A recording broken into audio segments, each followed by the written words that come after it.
Bueno, buenas tardes a todos. Vamos a comenzar con nuestras clases de profetas. El día de hoy vamos a ver la primera parte. Yo espero que la hagamos en dos sesiones. La primera parte del primer Isaías.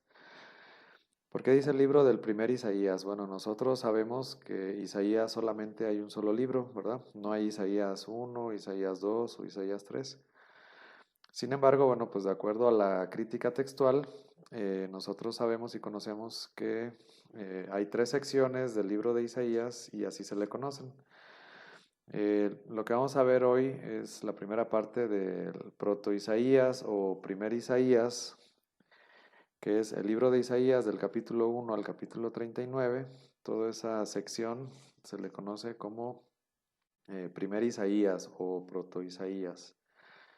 Eh, Y bueno, pues vamos a ver entonces de qué se trata, ¿no? Este primer Isaías. Bueno, es la primera parte del libro de Isaías y esta primera parte yo creo que la vamos a ver, Dios mediante, en dos sesiones, en 2 semanas, en dos videos, ok. Bueno, vamos a ver entonces quién es Isaías y por qué se dividió o por qué se divide en tres partes. Vamos a ver qué datos tenemos del autor. Bueno, en primer lugar, conocemos de este autor, dice aquí en primer lugar, dice que eh, en el siglo octavo antes de Cristo vivió el profeta Isaías. ¿Cuál es el siglo octavo? Bueno, es el siglo en el que hemos estado viendo a los profetas contemporáneos, como podrían ser Amós y Oseas, ¿no? Que son los profetas, digamos, anteriores o sí, en tiempo, o quizás contemporáneos de primer Isaías. Entonces, bueno, seguimos en el siglo octavo, quiere decir que en el año 700 y tantos, ¿no? Más o menos. Aquí, según su biografía y el libro de texto, que bueno, lo voy a mencionar ahorita por si alguien está viendo el video. El libro de texto que estamos llevando ahorita nosotros es Los Profetas de Israel, de Salvador Carrillo Alday. Entonces, Los Profetas de Israel, primer tomo, del padre Salvador Carrillo Alday. Bueno, es la bibliografía que estamos llevando como texto base. Y bueno, pues entonces el autor nos dice que posiblemente el autor nació en el año 765. Bueno, es una aproximación, ¿verdad? Es un dato probable donde pudo haber nacido el profeta Isaías. El nombre de Isaías significa salvación es Yahvé o salva Yahvé. Si tienen su libro de Salvador Carrillo Alday, igual lo pueden ir sacando y podemos ir viendo, a lo mejor en la página, ahorita estamos en la página 111. En la página 111 del libro dice, por ejemplo, Isaías se escribe Yeshayahu, ¿no? Nosotros decimos Isaías, pero en realidad se escribe Yeshayahu, o se pronuncia Yeshayahu en hebreo, lo cual significa salvación es Yahvé o salva Yahvé, ¿no? O como dice aquí, sí, salvación es Yahvé o salva Yahvé. Eso es lo que significa el nombre de Isaías, que en hebreo es Yeshayahu.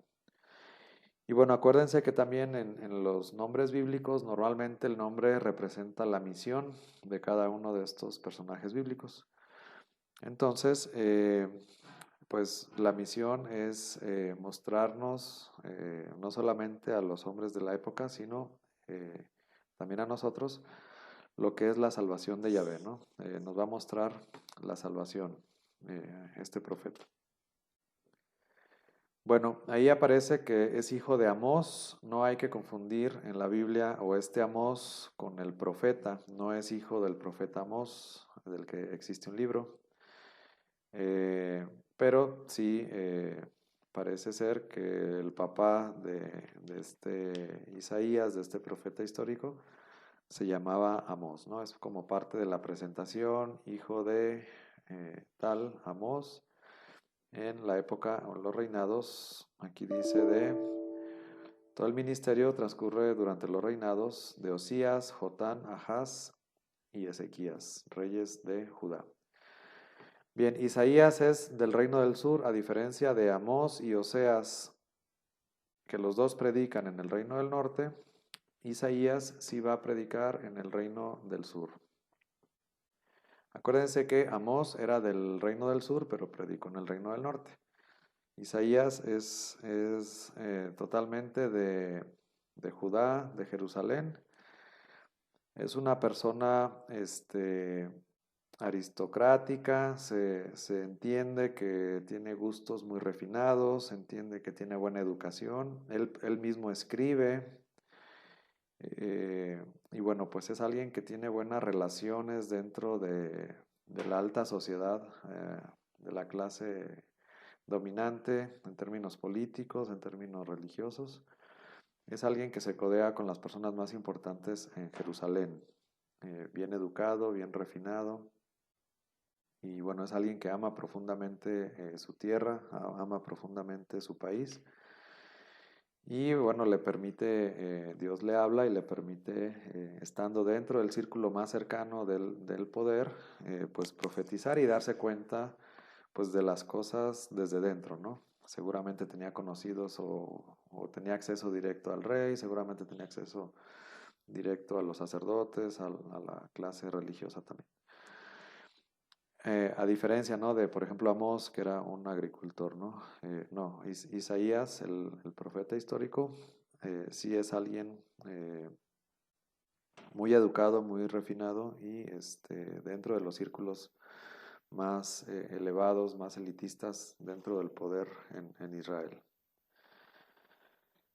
Bien, tenemos aquí que dice que su llamado lo debió haber recibido el año de la muerte del rey Osías, o sea, cuando muere Osías, que es el primero de los 4 reyes eh, durante los cuales dura su ministerio. Cuando muere exactamente el rey Osías es cuando él recibe su vocación, él recibe su llamado. Dice aquí que la mujer de Isaías es llamada profetisa, ya que estaba casada con el profeta. Bueno, ahí mismo en el texto bíblico la menciona como profetisa, ¿no? No tanto porque la mujer de Isaías profetizara o tuviera la misión profética o se dedicara a decir oráculos o hablar en nombre de Dios, simplemente por el hecho de ser mujer, más bien por el hecho de ser la esposa de Isaías, que es el profeta, pues entonces también se le llama profetiza, nada más por extensión, no porque ella fuera profeta o profetiza, no porque ella realizara ese ministerio. Bien, vamos a ver en el texto cómo tiene 2 hijos. Si se acuerdan, Oseas tuvo 3 hijos, ¿verdad? Y también les puso nombres simbólicos. Ahora con Isaías va a suceder algo similar. Uno se va a llamar un resto volverá, que en hebreo se dice Shear Yashub. Otro que traducido se puede leer así, pronto botín, pronto pillaje. Maher Shalal Hashbaz sería el nombre del segundo hijo, ¿no? Entonces, bueno, acuérdense que estos nombres también son simbólicos. Aquí, bueno, a diferencia de Oseas, ¿no? En donde Dios invita al profeta a que se case con una mujer dada a la prostitución, aquí, bueno, ya el profeta aparece ya con su mujer, ¿no? Y bueno, pues tiene estos 2 hijos y les pone nombres simbólicos. Estos nombres simbólicos pues van a ser también como el resumen del mensaje profético de Isaías. ¿Cuál es el mensaje profético? Bueno, una es que un resto se va a salvar, un resto se va a convertir y se va a salvar. Este va a ser Shear Yashub, un resto volverá. Y el otro, pues la advertencia, ¿no? De que ya viene la invasión tanto de los asirios hacia el reino del norte como posiblemente ya se vislumbraba que también el reino del sur podía ser invadido a lo mejor por otro imperio, ¿no? Entonces, pero lo que él ve es que ya viene el pillaje, ¿no? Pronto botín, pronto pillaje, quiere decir que ya vienen, ya está muy cerca de que ya venga la invasión. Acuérdense que hablando de años, bueno, aquí en el año 734 eh, es cuando recibe, digamos, la vocación o el llamado Isaías, ¿no? Si nació en el 765, a lo mejor tendría pues casi 30 años, unos 29 años cuando él recibe su llamado, su vocación. Y y bueno, acuérdense también una fecha que debemos de tener siempre en memoria es el año 722. ¿Qué sucedió en el 722? En el 722, bueno, pues es invadido el Reino del Norte por los asirios. Entonces digamos que es unos 12 años antes de que sea invadido el Reino del Norte. Va a durar más su ministerio, casi hasta el año 701, con la invasión de Sennacherib. Vamos a ver ahorita más adelante. Pero bueno, nada más ir como para ir ubicando ahí el periodo de tiempo en el cual Isaías va ejerciendo su ministerio. Bueno, aquí dice, perdón, aquí dice que según la tradición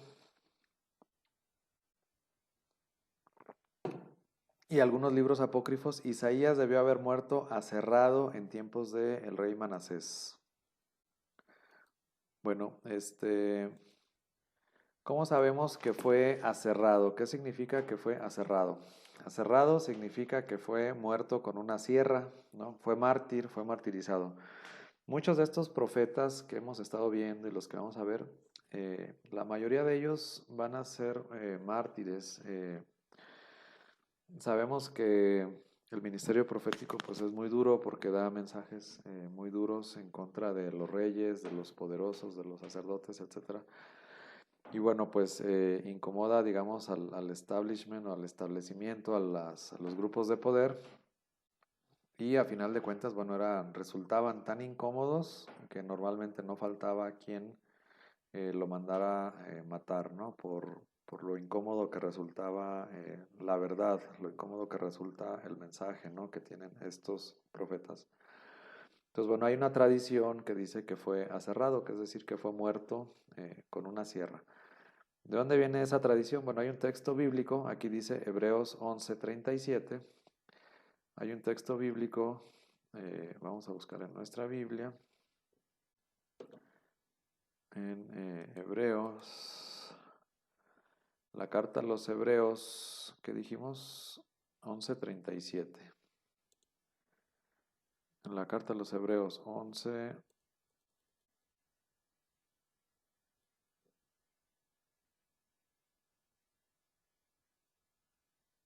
Ok, aquí está hablando la carta a los Hebreos, pues de los profetas en general, ¿no?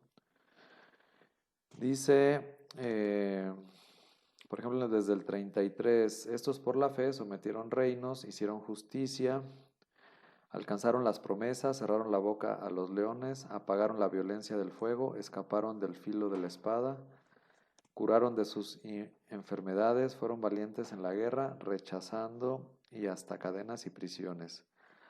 Apedreados, torturados, aserrados, muertos a espada, anduvieron errantes cubiertos de pieles de oveja y de cabras, faltos de todo, oprimidos y maltratados, hombres de los que no era digno el mundo, errantes por desiertos y montañas, por cavernas y antros de la tierra.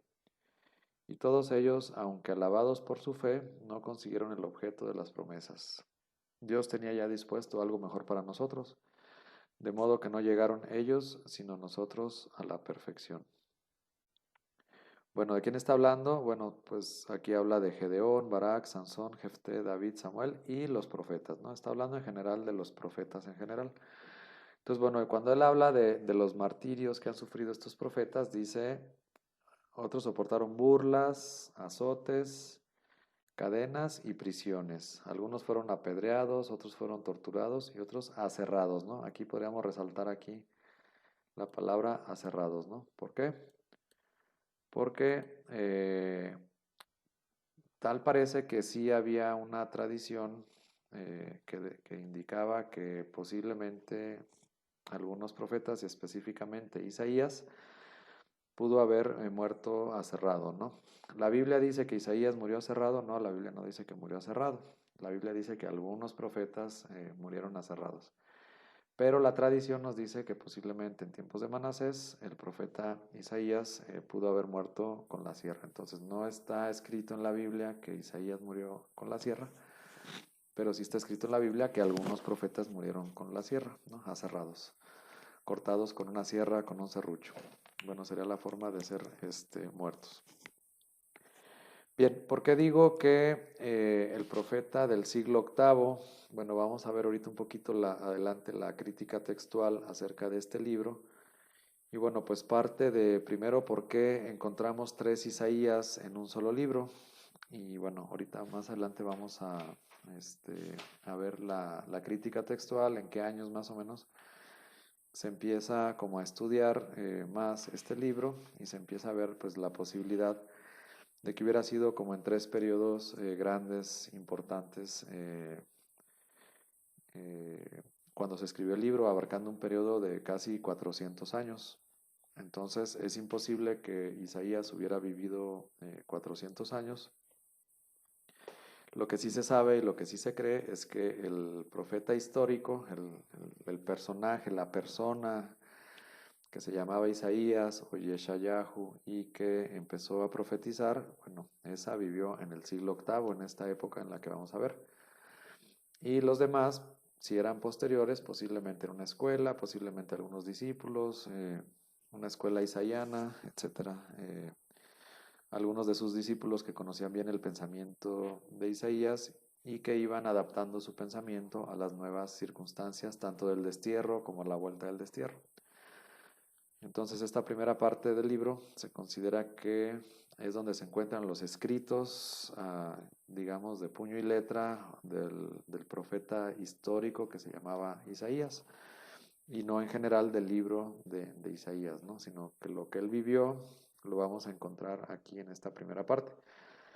Eso no significa que no encontremos otros textos posteriores en esta primera parte, pero lo que sí significa es que la mayoría de los textos más antiguos de Isaías y los que se refieren al profeta histórico, seguramente los encontraremos en este primer bloque, en esta primera parte del libro de Isaías.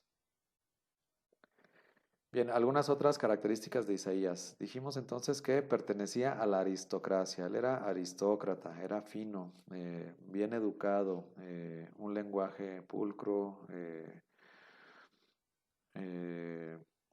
con algo de imaginación, pero sobrio, muy correcto. Se considera, bueno, pues que es un profeta clásico, ¿no? Dice aquí que tenía acceso a los más altos círculos del poder y del culto. Esto le daba, bueno, pues el conocer a la gente más poderosa, más encumbrada dentro de Jerusalén, pues le daba acceso a cierta información, a ciertas personas que lo ponían en contacto con la situación política, religiosa del país, ¿no? Entonces tenía información, digamos, de primera mano de qué era lo que sucedía, lo que estaba sucediendo en el país y también noticias del Reino del Norte. Bueno, aquí dice que era un hombre muy preparado, sí, era muy estudioso y conocía todos los libros sagrados, bueno, pues los que se habían escrito hasta esa época, ¿no? Era un conocedor de la Sagrada Escritura. Y sin embargo también se le conoce como un gran poeta. Vamos a encontrar algunos textos poéticos. El libro de Isaías, igual que el libro de Job, se les considera como obras maestras de la poesía hebrea, ¿no? Entonces encontramos no solamente profecías, sino también encontramos profecías en forma de poesía también. Entonces es un poeta también, o sea, aparte de ser aristócrata, aparte de ser estudioso de la Biblia, un rabino, alguien que estudia, que conoce las Sagradas Escrituras, pero también le gusta la poesía y va a utilizar muchos géneros literarios basados en sus antecesores, ¿no? Amós, Oseas o sus contemporáneos como Miqueas. Amós y Oseas, pues sí son anteriores y le van a servir al primer Isaías, al profeta Isaías, les van a servir como de base, como antecedente, como fuente para él desarrollar más las ideas de estos profetas, ¿no? Entonces le sirve de fuente y de base. Seguramente conoció los escritos de Amós, seguramente conoció los escritos de Oseas, Miqueas es un poquito contemporáneo o posterior, pero en cuando menos Amós y Oseas seguramente conoció sus escritos. No sé si los conoció personalmente, pero sus escritos parece que sí hay una influencia y parece que sí hay un conocimiento acerca de algunos de los oráculos de estos mismos profetas. Bueno, utilizan una gran variedad de géneros literarios, esto es pues muy notorio, ¿no? O sea, el texto es amplio, bueno, todo el libro de Isaías, son 66 capítulos, utiliza una variedad muy grande, ¿no? De géneros literarios.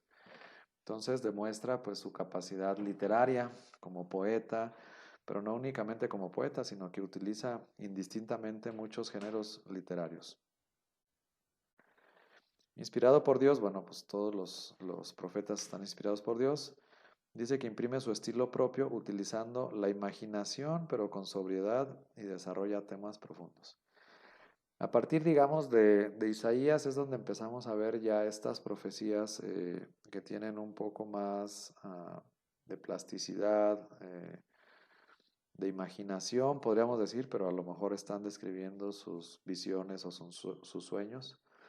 Digamos, esta serie de relatos como mágicos, que parecen como ficción, que parecen así, bueno, pues está relacionado con las visiones que tienen. Y sin embargo no está exagerado, ¿no? O sea, no es demasiado exageradas estas visiones, no son así demasiado, o no están de más, ¿no? Dice que son sobrias las imágenes que presenta Isaías, no son tan exageradas como a lo mejor podría ser Ezequiel, que vamos a ver más adelante. Ni tampoco es tan interior como Jeremías, tampoco va tanto al interior. Isaías va a lo plástico, eh, pero también al misterio de Dios y a la santidad de Dios. Para Isaías va a haber un abismo muy grande entre la santidad de Dios y el pecado de él y de todos los hombres, ¿no? Hay como un abismo muy grande entre la santidad de Dios y los pecados de los hombres o los hombres que son o que somos pecadores, y hay una distancia, un abismo muy grande. Bueno, aquí dice que su forma de escribir es limpia y concreta, pero con plasticidad. Sí escribe muy limpio, muy correcto, muy concreto, al grano, no hace descripciones así exageradas, con cierta plasticidad, más o menos describe las situaciones, pero sin caer en exageraciones. Y bueno, pues se conoce como el profeta clásico por excelencia. Estos profetas que estamos viendo a partir del siglo VIII en adelante, también se les conoce, aún dijimos que se conocían como profetas escritores, pero también se les conoce como profetas clásicos, ¿no? Si de todos los profetas tuviéramos que escoger un solo profeta, según aquí el autor, según Salvador Carrillo Alday, digamos que el profeta clásico por excelencia tendríamos que escoger a Isaías. Cada uno tiene lo suyo y en extensión pues también está Jeremías, también está Daniel.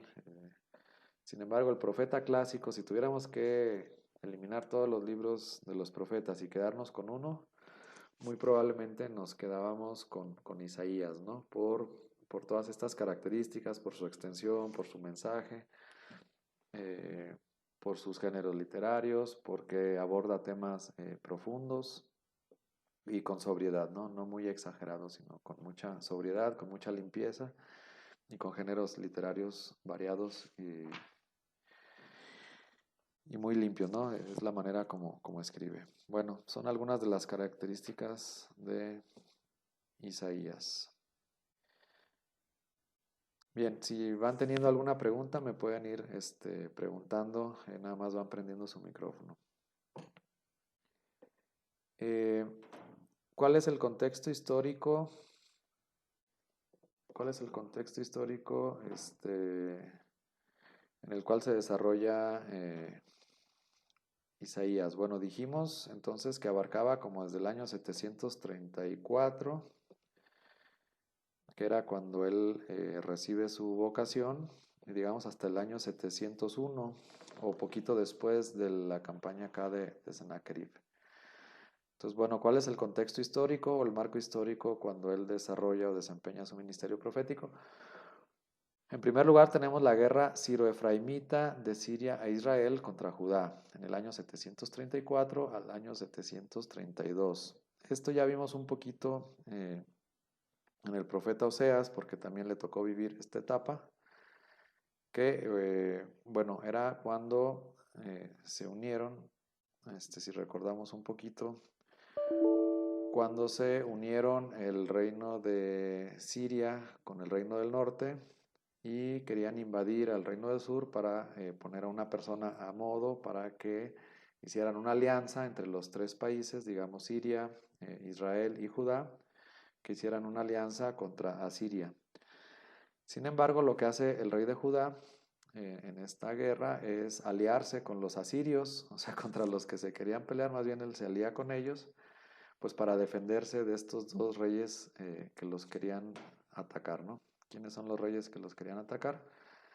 Pues el rey de Israel, del reino del norte, y el rey de Siria.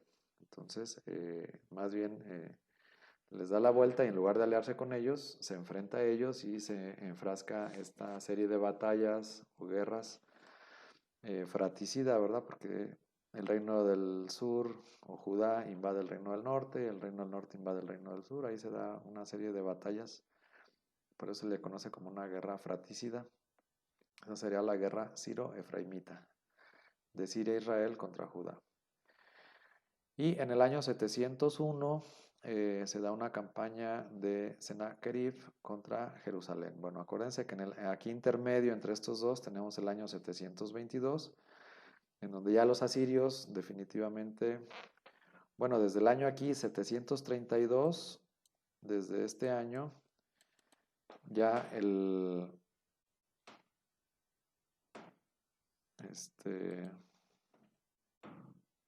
desde el año 732 los asirios invaden a Siria con su capital en Damasco y los invaden. Y en el año 722 los asirios invaden también al reino de Israel, el reino del norte. Y sin embargo, bueno, pues no estaba tan a salvo el reino del sur, aunque se había aliado con ellos para que los defendieran, no estaban exentos de que más adelante los invadieran. Y eso sucede en esta campaña de Sennacherib contra Jerusalén en el año 701 a.C. Sennacherib entonces era el rey de los asirios y que pues en esa época también invade a Judá. No va a sitiar Jerusalén, pero no la va a poder conquistar. Sin embargo, 46 ciudades alrededor de Jerusalén sí van a ser tomadas por los asirios. Sin embargo, Jerusalén se salva de milagro, se va a salvar o por voluntad de Dios, se va a salvar de que no sean invadidos o que no sea destruida Jerusalén o que no sean invadidos y deportados por los asirios. Después, más adelante, van a ser invadidos y deportados por los babilonios, ¿verdad? Pero en esa época resisten el asedio aquí en Jerusalén en el año 701. Duran casi un año asediando Jerusalén y sin embargo no pueden,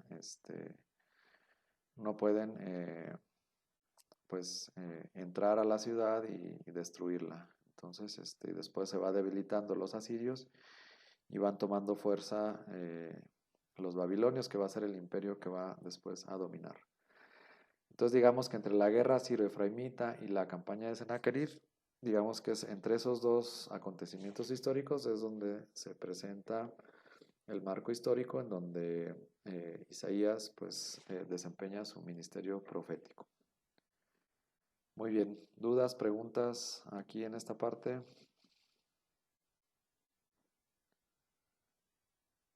Bueno, si no hay preguntas, continuamos. Bien, la parte más antigua del libro de Isaías no es como está escrito el capítulo 1, el capítulo 2, en el orden cronológico en el que nos encontramos. Bueno, perdón, antes de entrar ya directamente al texto, sí me gustaría explicar un poquito esa parte de por qué se considera que hay tres Isaías y no uno solo. Vamos a ver. En su libro tiene ahí la explicación. en su libro, lo podemos encontrar en la página 114 de su libro, dice la crítica moderna, ¿no?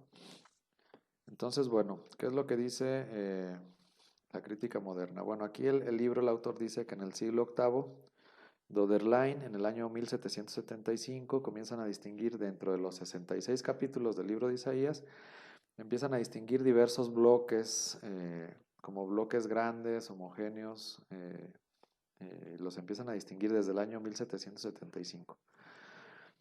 En el siglo XIX se hizo clásica la idea del primer Isaías. Ahí, fíjense, desde el siglo XIX, ya estamos hablando de 1800 y tantos, como que empieza a surgir esa idea de que podía haber un primer Isaías, ¿no? Un bloque desde el capítulo 1 hasta el capítulo 39, podía ser un bloque, y en esa época se pensaba que podía haber un segundo Isaías, que era desde el capítulo 40 hasta el final, hasta el 66. Entonces, en esa época, en el siglo XIX, se pensaba que podía haber dos Isaías, el primero desde el 1 hasta el 39 y el segundo del 40 al 66, que la segunda parte se debió de escribir después de fines del destierro. En 1892, Doom, otro autor, dice, lanza la idea de que Isaías 56 al 66 son de origen posexílico. Entonces, ahí ya viene la posibilidad o la idea de que hubiera un tercer Isaías, ¿no? Él sugiere que a lo mejor del 56 al 66 fueron muy posteriores al exilio. Entonces, pues ya se va conformando esa idea de que podían haber tres secciones grandes de Isaías dentro del mismo libro. Bueno, hasta ahorita, ¿qué es lo que sabemos o qué es lo que podemos tener así como conclusión?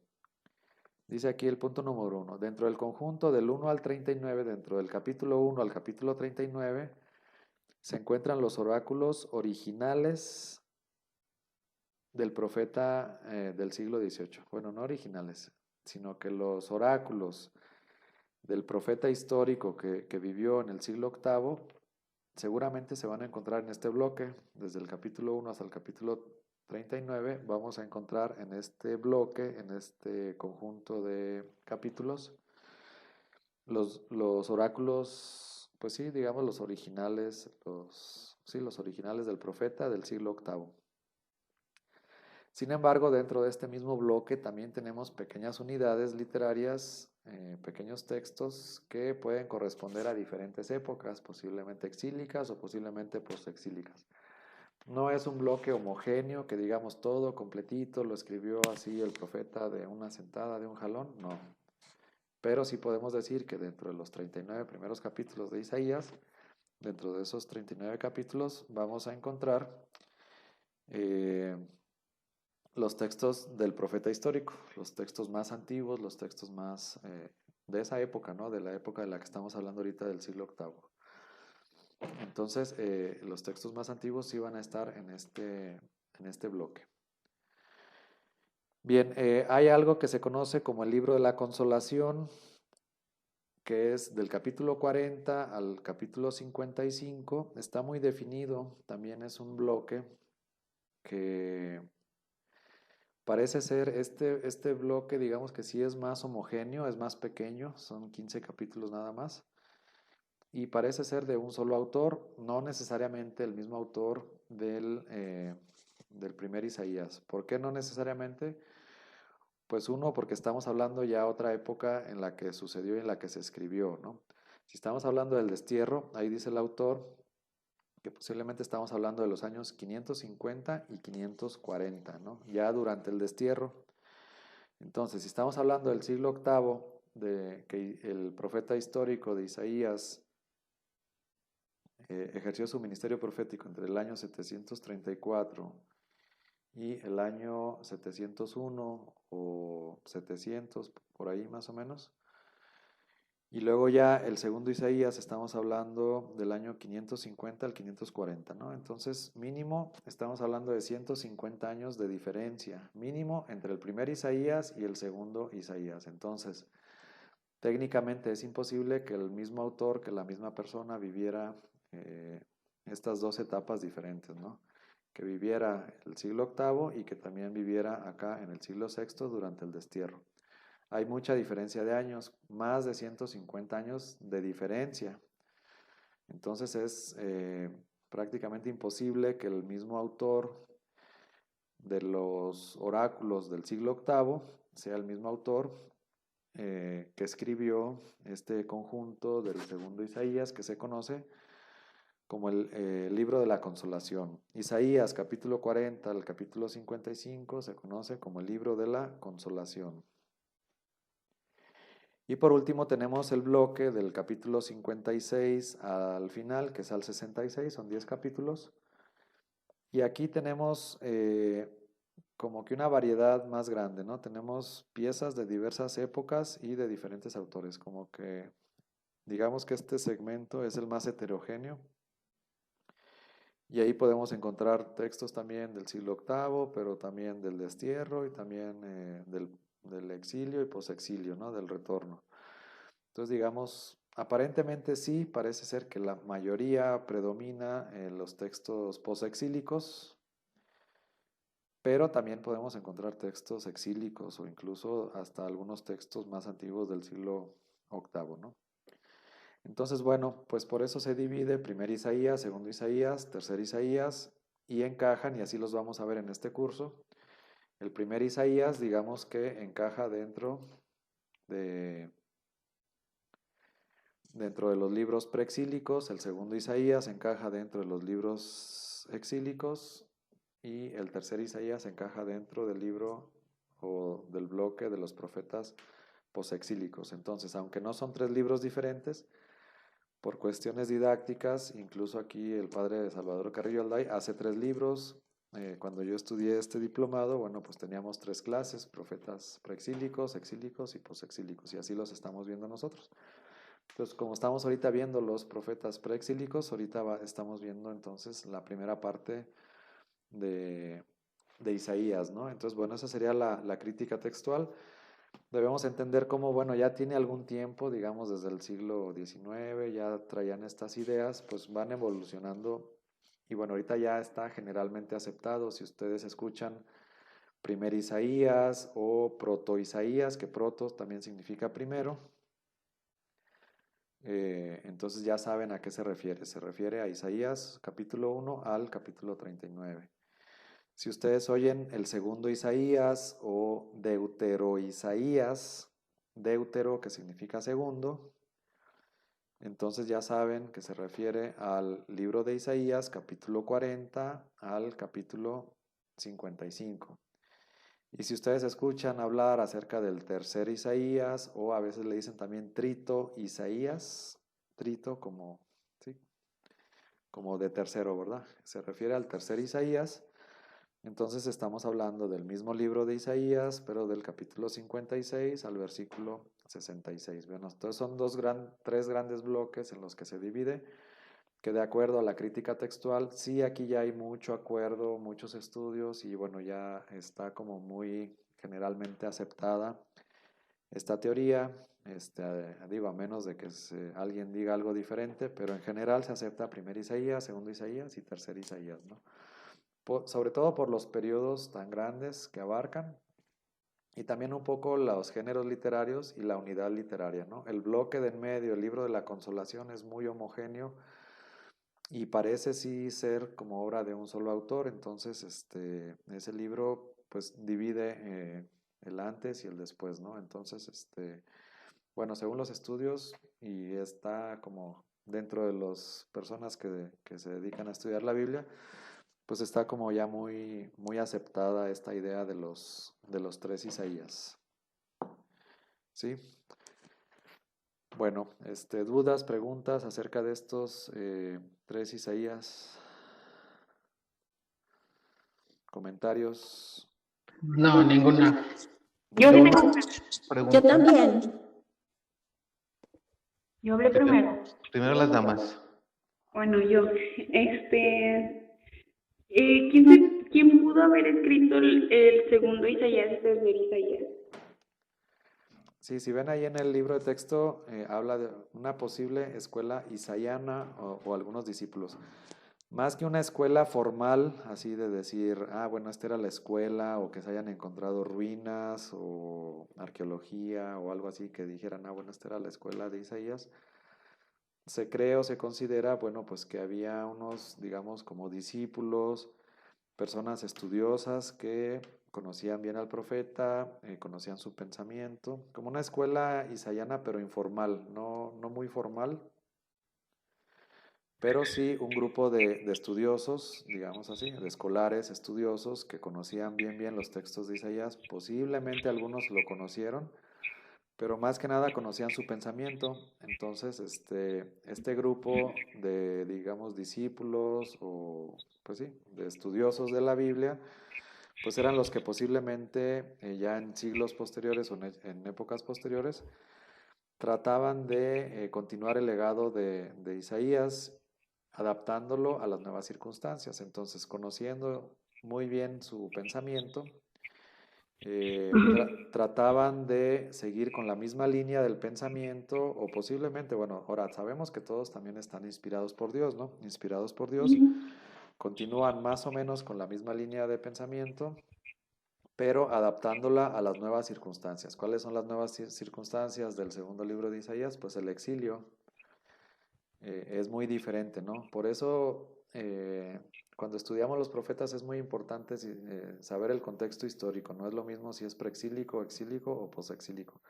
Cambia totalmente las circunstancias. Entonces, los profetas pues lo van adaptando a las circunstancias. Si ya están en el exilio, bueno, ¿cómo adaptamos el mensaje profético del profeta del siglo octavo? Los autores del segundo Isaías, pues seguramente en oración, seguramente inspirados también por Dios, tratan de adaptar ese mismo mensaje o un mensaje nuevo, renovado, acorde a las circunstancias que estaban viviendo. Entonces, no se sabe, como muchos de los libros de la Biblia, no se sabe quiénes son los autores. Ujú. Se habla nada más así como de una posible escuela isayana sin que sea así muy formal o muy grande, o una serie de discípulos que continuaban con su legado y posiblemente eran los que continuaron.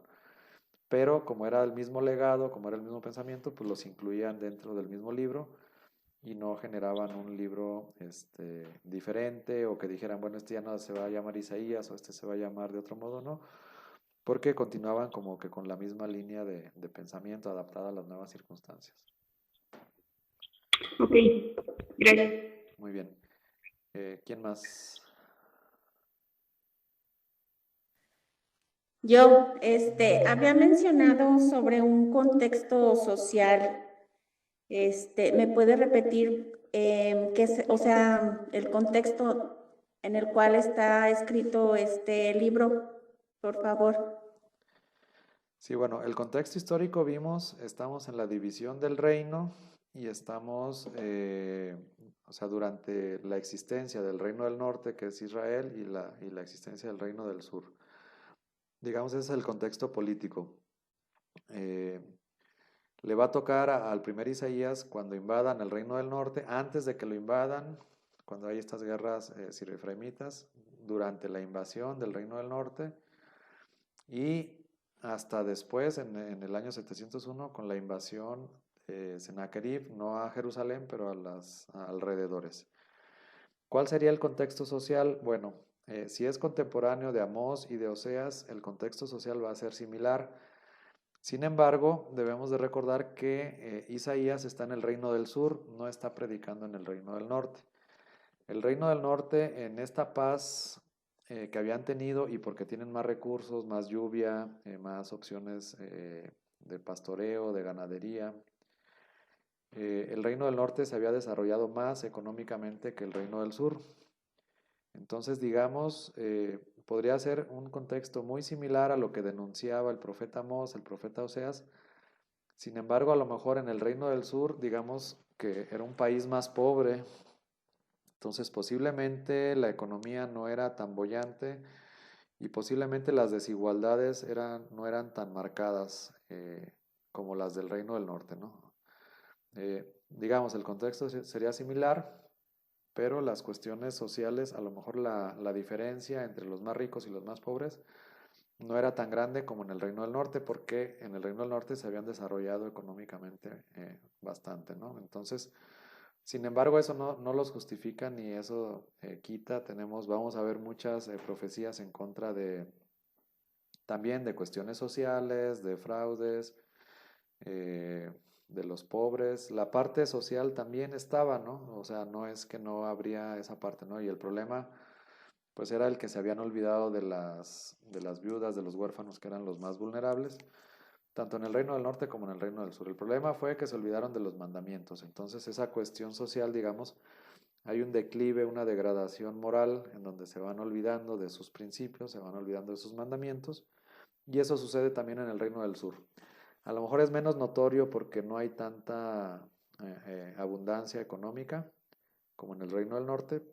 Sin embargo, la situación es muy, muy similar porque la cultura, porque las tentaciones de adorar otros dioses con las culturas cananeas es la misma, o sea, tienen más o menos las mismas tentaciones que el Reino del Norte. Entonces sería más o menos similar, salvo con ese matiz de que a lo mejor las diferencias entre los más ricos y los más pobres no eran tan marcadas. Sin embargo, Isaías también va a recalcar eso. Por ejemplo, dice, hay de los que juntan casa con casa, ¿no? O sea, eh, Oseas o Amós, no me acuerdo que decían, de los que tienen su casa de verano y su casa de invierno. Pero Isaías también va por esa línea, dice, hay de aquellos que juntan casa con casa, ¿no? Entonces, van más o menos por la misma línea. Es muy similar el contexto a los otros profetas que hemos estado viendo. Quizás un poquito desfasado, algunas décadas un poquito después, pero el contexto social es prácticamente el mismo. ¿Sí, Ana? Sí, ya me queda más claro. Muchas gracias. Muy bien.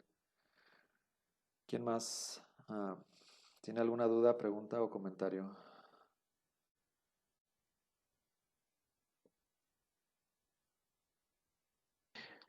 Yo lo que iba a preguntar es que para llamarse Isaías en un solo bloque, pues no es, me queda claro, pues entonces que es la misma escuela, ¿verdad? No es que hayan sido, bueno, igual y si fueron, aunque fueron tres momentos, pero tal vez tres personas, los tres llamados Isaías, pero creo que con el comentario de hace un rato debe ser la misma línea entonces, ¿verdad? La misma escuela desde el primer Isaías, ¿verdad?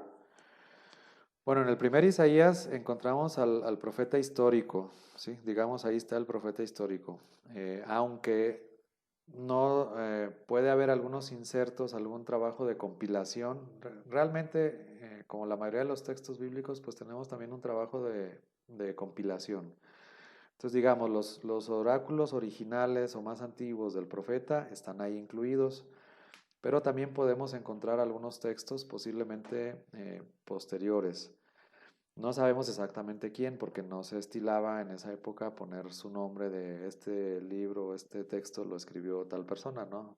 Más bien se dejaban anónimos o lo que se conoce como pseudonimia, ¿no? Que se le atribuían a alguien, pues como para darle mayor importancia. Entonces, este podría ser el caso, que se le sigue dando el valor, o por decir, digamos, el segundo Isaías pudo haberle puesto otro nombre, pero dice, no, mejor lo pongo, digamos, dentro de la pseudonimia o dentro del nombre, como si lo hubiera escrito Isaías, que era válido en esa época, era permitido y lo encontramos no solamente en la Biblia, sino en otros lugares, como para darle importancia, para darle realce, para que la gente pues le pusiera atención a esos oráculos, ¿no? Posiblemente, contestando tu pregunta, Víctor, posiblemente el segundo Isaías sí es una sola persona, porque está muy compacto y va más o menos como por la misma línea. Eh, bueno, hablando del primer Isaías, podremos decir que los oráculos originales del profeta histórico están ahí, pero tenemos textos diversos. Entonces son varios autores dentro del primer bloque. Dentro del segundo Isaías, posiblemente encontramos uno o dos autores, porque está muy compacto. Tenemos los textos del siervo de Yahvé y el libro de la consolación está muy compacto, y por los géneros literarios parece aunque no es 100% seguro, pero parece que podría ser un solo autor.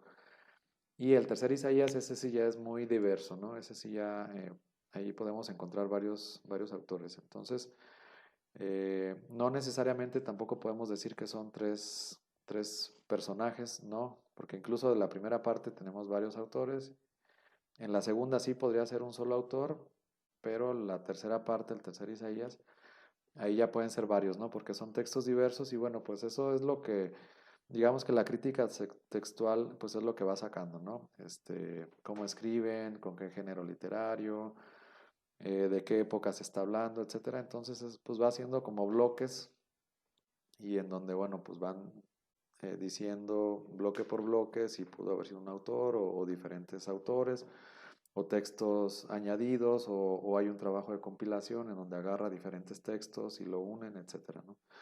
Entonces, más que tres, estamos hablando de varios, ¿no? Posiblemente varios, por eso se habla más en general como de una escuela isaiana, como en general, ¿no? Como discípulos en general de Isaías, sin necesariamente decir que es el segundo, como si hubiera nacido una persona y esa persona hizo todo el segundo Isaías y nació otra persona, como si hubiera renacido, ¿no? El mismo profeta en otras personas, no se considera así, más bien como una escuela, sí, como una escuela de pensamiento, vamos a decir así, como una escuela de pensamiento y en esa escuela de pensamiento, bueno, pues van surgiendo diferentes autores que le siguen atribuyendo, en un trabajo de compilación le siguen atribuyendo su autoría al mismo profeta histórico que era Isaías. Es una corriente, profe, ¿no? Es la misma corriente. Pues sí, se le puede nombrar como una corriente. Yo lo he escuchado más como una escuela. Se- lo podemos escuchar así como una escuela isaiana. Sin embargo, como decía, digamos que no es como los fariseos o no es como los saduceos o los de Gamaliel o no. O sea, digamos que era pues un grupo de escolares que estudiaban y que continuaban como con esa línea de pensamiento, con esa escuela. Sí, más que corriente, porque ahí lo podríamos confundir a lo mejor con las corrientes yavista, eloísta, sacerdotal. Yo más que una corriente lo consideraría como una escuela o una serie de discípulos que continúan la labor de Isaías, ¿no? Aunque posiblemente no lo conocieron, pues el segundo Isaías ya, sí, físicamente no lo conocieron, a lo mejor oyeron hablar de él, a lo mejor leían sus escritos, pero ya tampoco, no había nadie que lo conociera físicamente. Entonces sí, digamos que es como una escuela que va pasando así de generación en generación, de diferentes escolares, personas que estudiaban, que leían, que escribían y que, inspirados por Dios, bueno, pues van poniendo por escrito también el mensaje más o menos con la misma línea, más o menos con la misma fuerza, con la misma intensidad, con la misma plasticidad, tratan de mantenerse así, pero no es la misma persona, ¿no? O sea, por razones obvias no puede ser la misma persona, simplemente por el tiempo, no puede ser la misma persona. Muy bien, ¿alguien más? ¿Comentarios, preguntas? Bueno, vamos entonces a ver de lleno ya el texto. Lo que tenemos entonces, también este libro, como muchos otros dentro de la Biblia, no están tampoco, no se encuentran, o según la crítica textual, los textos más antiguos no necesariamente son los del capítulo 1, capítulo 2, etc. Aquí pasa con el libro de Isaías que los textos más antiguos parece ser el capítulo 6 en adelante, hasta el capítulo 9, que se conoce como el libro del Immanuel. Bueno, el libro del Immanuel, digamos que abarca desde el capítulo 7 hasta el capítulo 9, más o menos. Y el capítulo 6 sirve como introducción. El capítulo 6 es, digamos, el relato de la vocación de Isaías y sirve como introducción al libro del Immanuel. Entonces vamos a entrar de lleno a este texto pues para verlo, para estudiarlo, para analizarlo y ver de qué se trata. Entonces, yo creo que para estudiar el primer Isaías, en lugar de empezar por el capítulo 1, es mejor empezar por el capítulo 6. Bueno, vamos entonces a... Vamos a ver entonces nuestra presentación. Dice, vocación del profeta Isaías, capítulo 6. Dice aquí que sirve de introducción al libro del Immanuel, ¿no? Nosotros conocemos como la palabra Emmanuel, que significa Dios con nosotros, ¿no? Que incluso cita Mateo en el capítulo 2. Y este libro del Emmanuel, ahí dice Isaías del capítulo 7 al capítulo 9, versículo 61. Bueno, digamos que dentro del bloque que se conoce como Primer Isaías hay un librito, ¿no? Que se conoce como el librito del Immanuel. Es, digamos, como un capítulo, bueno, no un capítulo de la Biblia, sino una sección de la Biblia, como un librito dentro de otro libro, que se le conoce así como el libro del Immanuel.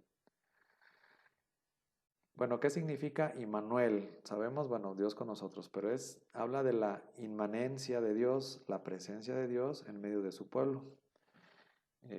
Dios que está presente en medio de su pueblo aún a pesar de las infidelidades. Entonces, de eso va a tratar este librito, de cómo Dios sigue estando presente en medio de su pueblo. Empieza el capítulo 6 hablando de una visión acerca de un trono, ¿no? Esta visión también va a ser muy similar a Ezequiel y esta visión también va a ser muy similar al Apocalipsis 4. Bueno, el más antiguo parece que es Isaías, ¿no? Tiene esta visión de un trono, ¿no? Ve a pues digamos que a un rey y un trono. Y bueno, pues a partir de esta visión es donde él tiene este relato de su vocación, ¿no? Vamos a leer aquí la diapositiva y luego vamos directamente al texto. Dice aquí que unos serafines con 6 alas alaban a Dios diciendo, Santo, Santo, Santo, el Santo por excelencia. Isaías siente miedo, piensa que va a morir a causa de su impureza. La santidad de Dios es un tema en Isaías en contraste con la impureza de los hombres. Un ángel toma una brasa ardiendo y la purifica al profeta y lo marca para su misión. Escucha a Dios que dice, ¿a quién enviaré? Y él responde con prontitud y valentía, heme aquí. Bueno, todo esto es lo que se conoce, el capítulo 6 es lo que se conoce como el relato de la vocación de Isaías. Bueno, vamos a ver entonces Isaías. Es Isaías 6. Bien, aquí dice en Isaías 6, el año de la muerte del rey Osías, este dato pues sí históricamente es muy comprobable, por eso decía ahí en la diapositiva, el año en el que murió el rey Osías, es cuando él recibe esta vocación, esta visión, ¿no? Dice, vi al Señor sentado en un trono excelso. Este vi significa que es una visión que tiene el profeta. Vi al Señor sentado, al Señor, bueno, pues Dios, ¿no? Al Señor, Adonai. Al Señor sentado en un trono excelso. Ve un trono así como, pues, como un palacio muy elegante, etc. Dice un trono excelso y elevado, muy alto. Y sus haldas o sus orlas, ¿no?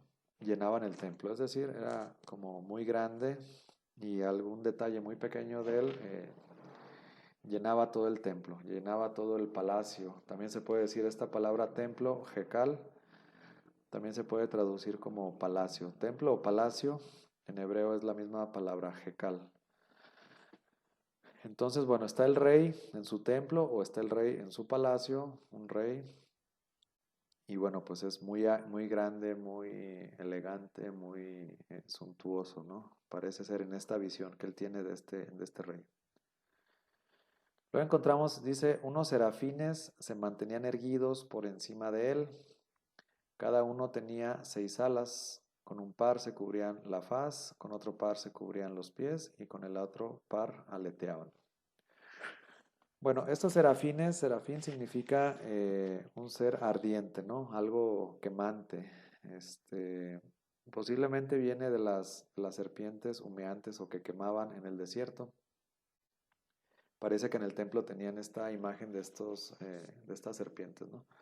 Entonces, bueno, los serafines nosotros pues ya no los imaginamos más como ángeles, Sin embargo, literalmente lo que significa serafín es alguien que está ardiente o quemante, ¿no? Sería posiblemente la palabra, quemante.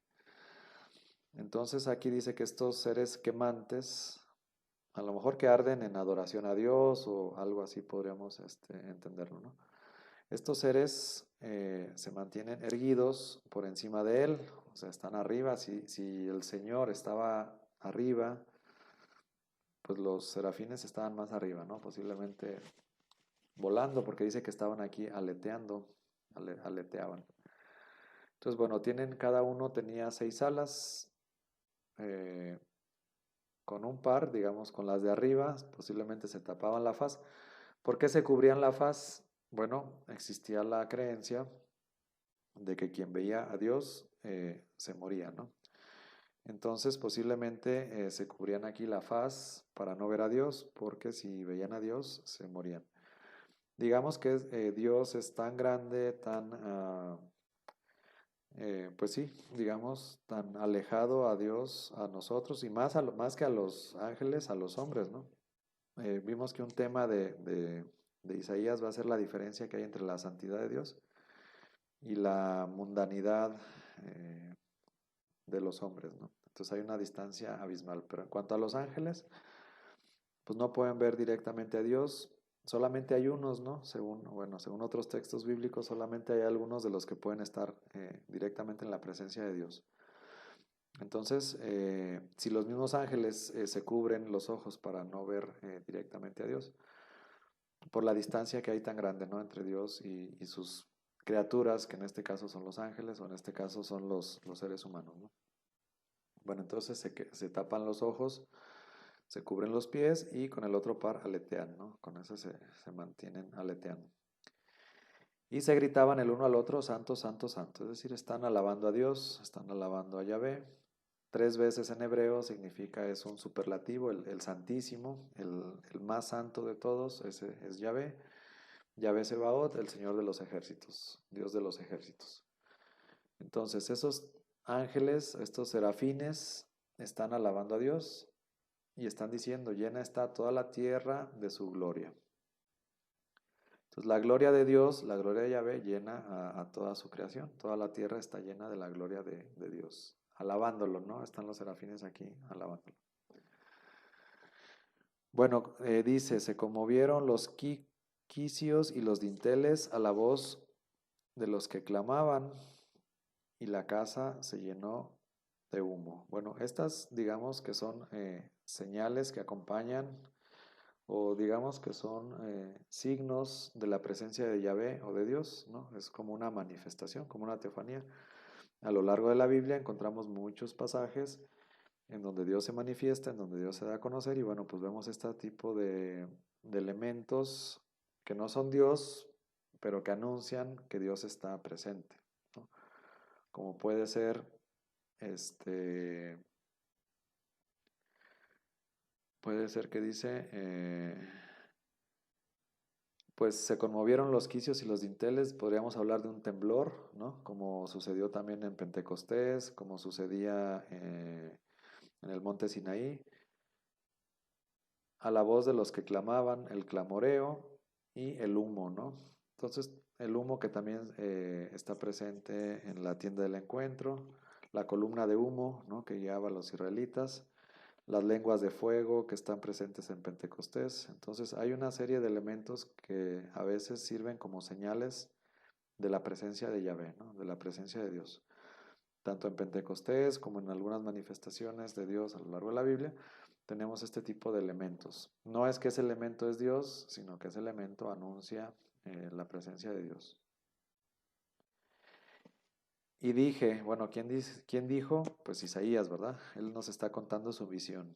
Y en esa visión de que él tiene la conciencia o cree que vio a Dios, vio el trono, vio al Señor sentado en ese trono, pues se asusta, ¿verdad? Porque dice, ay de mí que estoy perdido, pues soy un hombre de labios impuros y entre un pueblo de labios impuros habito. Él se reconoce pecador, se reconoce de un pueblo pecador y reconoce que ha visto a Yahvé. Entonces había la creencia de que quien veía a Dios moría, ¿no? Moriría. dice que al rey Yahvé, Sebaot, han visto mis ojos. O sea, él sí lo vio en su visión, ¿verdad? Acuérdense que es una visión. Entonces él ve a Dios en esa visión y entonces le entra un pánico, un pavor, porque dice, pues voy a morir, ¿no? Porque estoy impuro. ¿Qué sucede entonces? Dice, entonces voló hacia mí uno de los serafines, voló, ¿verdad? Porque aleteaban, con una brasa en la mano, con las tenazas que con las tenazas había tomado del altar. Entonces viene uno de estos serafines que están alabando a Dios, viene volando, ¿no? Aleteando, y con unas tenazas que están en el altar, las toma y toma una brasa. ¿Qué es este fuego purificador? Vemos cómo hay humo, vemos cómo hay brasas, o sea, si hay brasas, pues hay fuego, ¿no? ¿Qué es este fuego purificador que hay en el cielo, que está en la presencia de Dios y que no es un fuego que está en el infierno, que está alejado de Dios? Cerca de la presencia de Dios tenemos este fuego que purifica, ¿no? Algunos lo entienden o lo interpretan como que pudiera ser una especie de, o se puede relacionar con el purgatorio, ¿no? Es un fuego abrasador, es un fuego purificador. Recordemos que la palabra purgatorio significa lugar de purificación. Entonces, este fuego que sí quema, pero no mata, sino que más bien purifica, este fuego purificador que está en la presencia de Yahvé, podría ser, o lo podríamos relacionar con el purgatorio, ¿no? Sin embargo, aquí en esta visión, bueno, viene este ángel, toma estas brasas y pues vemos cómo la santidad se contagia también, las brasas que están en el altar de Yahvé y bueno, pues están, digamos, santificadas, están purificadas estas brasas. Y por el puro contacto también van a purificar al profeta. Dice aquí, y tocó mi boca y dijo, he aquí que esto ha tocado tus labios, se ha retirado tu culpa, tu pecado está expiado. Entonces, con el simple hecho de que esta brasa toca los labios del profeta, lo purifica. Tiene un doble sentido, un doble significado. En primer lugar, lo que va a hacer esa brasa es limpiarlo, es purificarlo. Digamos, dice aquí, retirado su culpa. Digamos, en términos católicos, es que ya fue, se confesó, cumplió su penitencia y también, bueno, pues expió o purgó su culpa, ¿no? A través de lo, bueno, quedó ya como si fuera bautizado, totalmente sin culpa, ni pecado, ni culpa, ¿no? Todo está expiado. Digamos que se confesó, cumplió su penitencia, y también, digamos que ganó una indulgencia plenaria en donde esa culpa es retirada, ¿no? Todo eso, o se bautiza, cuando unos están recién bautizados, cuando un católico está recién bautizado, digamos que está totalmente limpio, ¿no? Todo su pecado está totalmente expiado. Bien, así queda, entonces ya, ahora sí, percibe la voz del Señor, dice, y percibí la voz del Señor que decía. Entonces, una vez que ha sido purificado, entonces sí escucha la voz de Dios. Fíjense aquí lo interesante, ¿no? Cuando todavía está con su pecado, cuando todavía no ha sido purificado, no escucha la voz de Dios. Empieza a escuchar la voz de Dios hasta que ya ha sido purificado, purificado por esta brasa ardiente que toca sus labios.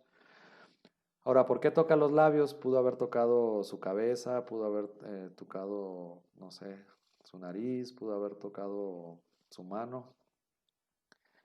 Y lo purificaría así, porque la santidad también se contagia, ¿no?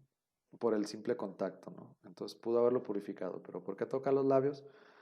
Pues por la misión del profeta, ¿no? Lo propio del profeta es hablar. Su ministerio profético es hablar en nombre de Dios. Entonces, digamos que por un lado lo purifica, pero por otro lado también lo envía o lo prepara para purificar esos labios por los cuales va a salir la palabra de Dios. Entonces, digamos que es una acción doble.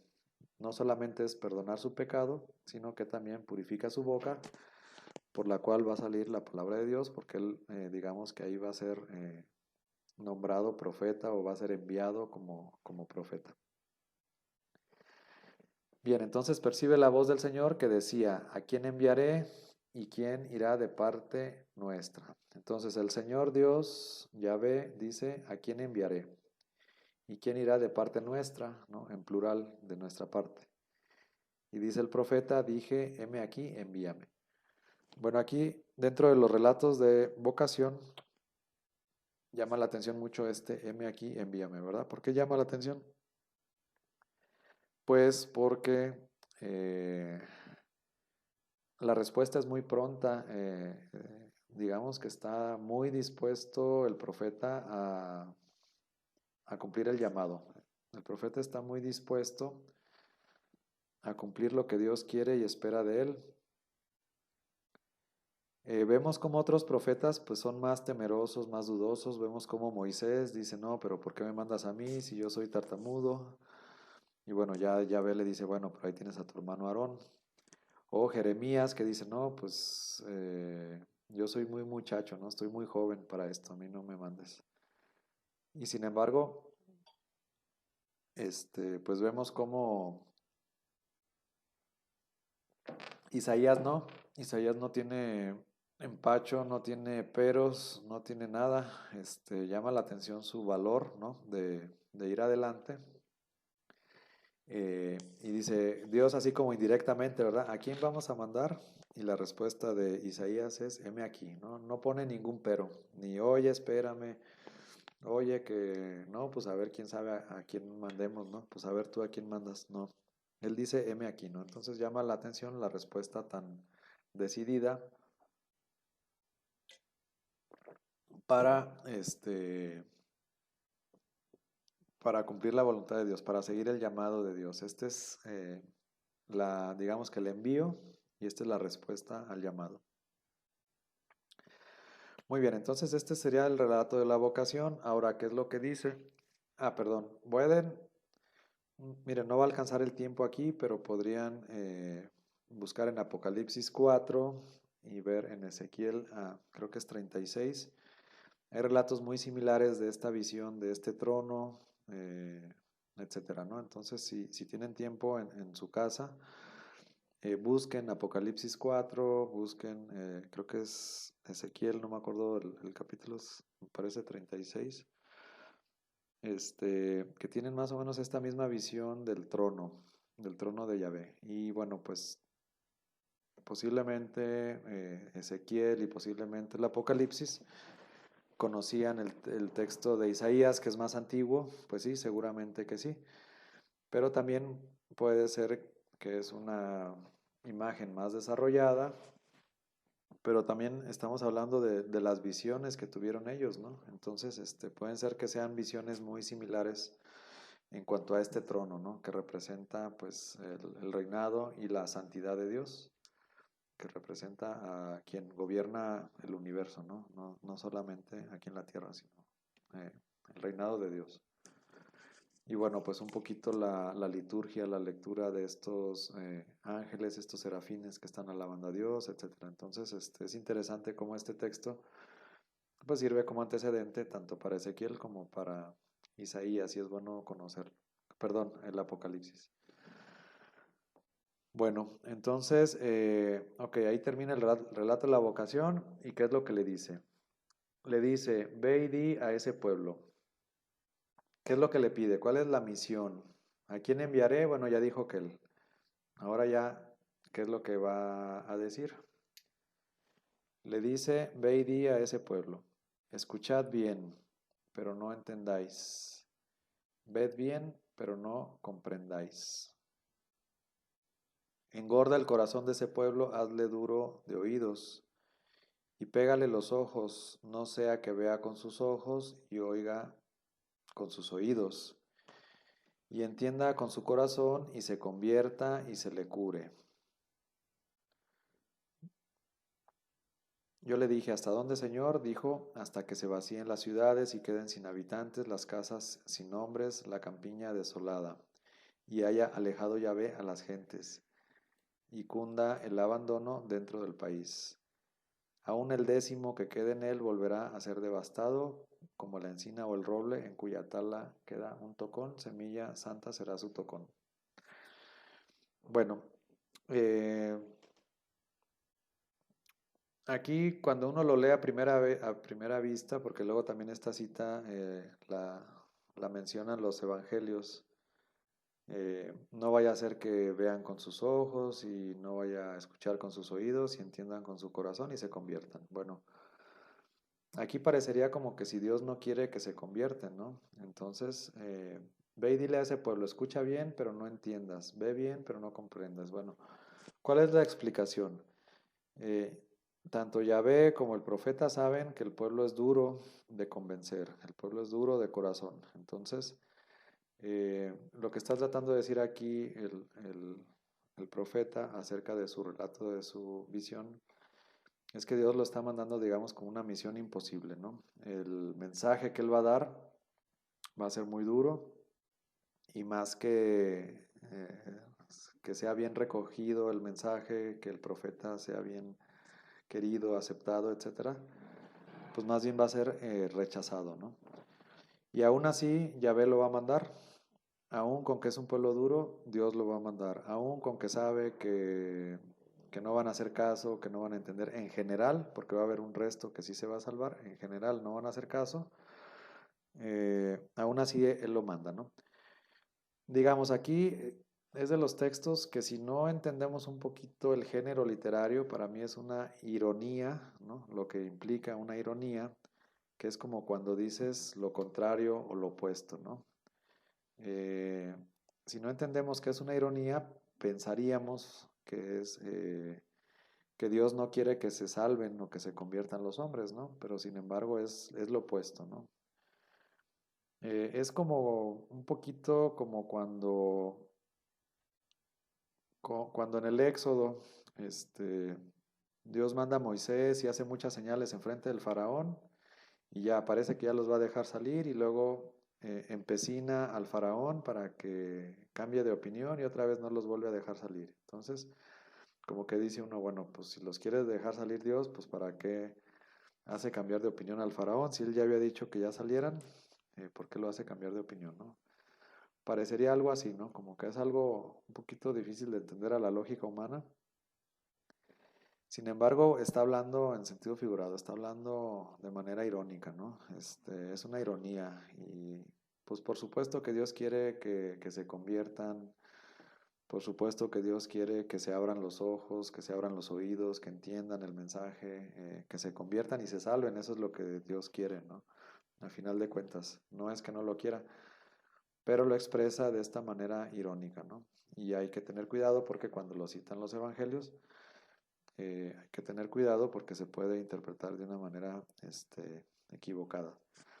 ¿Hasta dónde, Señor? ¿O hasta cuándo? Hasta que se vacíen las ciudades, está hablando ya de la deportación, de la invasión, de la desolación, etcétera, ¿no?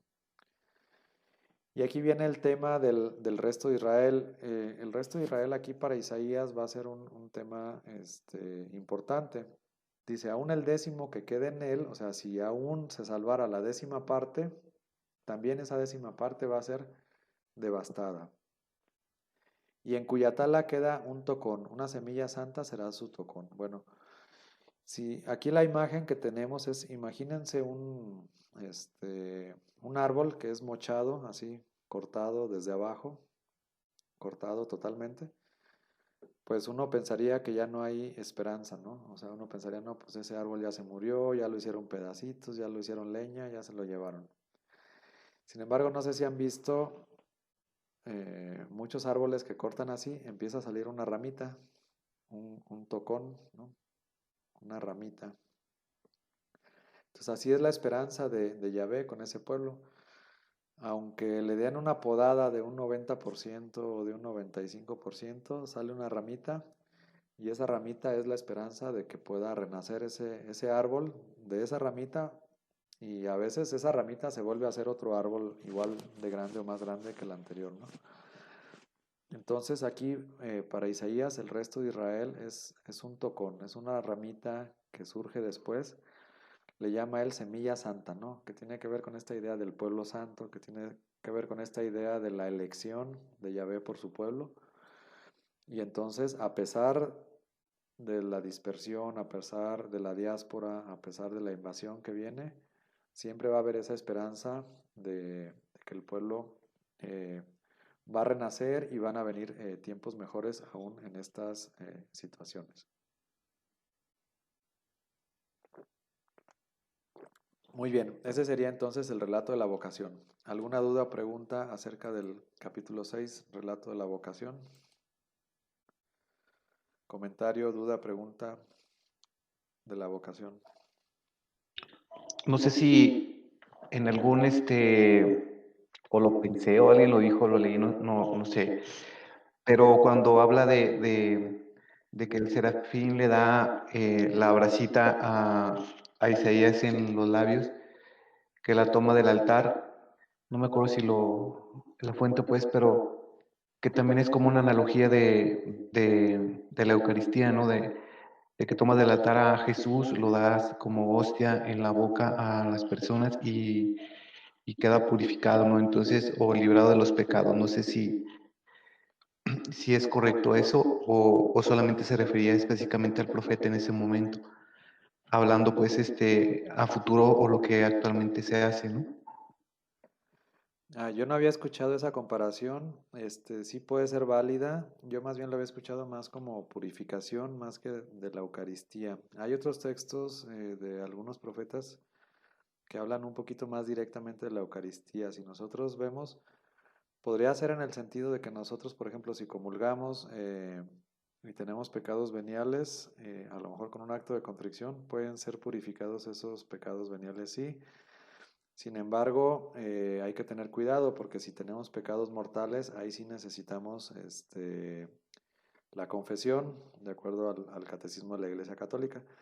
Acuérdense que San Pablo dice que quien comulga, así digamos, quien come al Señor o consume al Señor en pecado mortal, consume su propia condenación, ¿no? Entonces, eh, digamos, en parte sí, en parte no. Si son pecados veniales, sí pueden ser purificados con la Eucaristía. Sin embargo, si son pecados mortales, tenemos que acudir al sacramento de la reconciliación para poder ser dignos, un poco dignos, para estar en la presencia de Dios y recibir a Dios.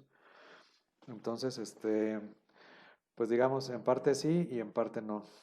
Hay que tener cuidado, porque si no podríamos caer en, no, pues ya yo me purifico en la Eucaristía, ¿no? Y la diferencia pues es muy clara, ¿no? Si son pecados veniales sí, pero si son pecados mortales, no.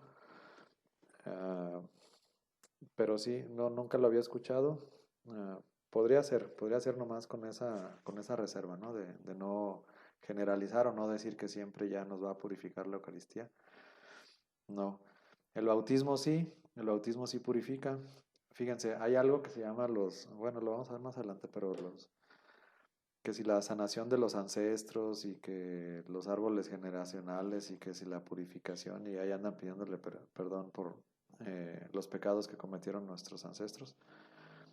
Y sí puede ser que haya cadenas, sí puede ser que haya consecuencias del pecado, pero nosotros sabemos y creemos que en el bautismo se borran todos los pecados, ¿no? El bautismo es algo muy fuerte, muy poderoso, que en el mismo bautismo quedan absueltos todos los pecados. Entonces yo más bien, si lo tuviera que comparar con un sacramento, yo lo compararía más bien con el bautismo.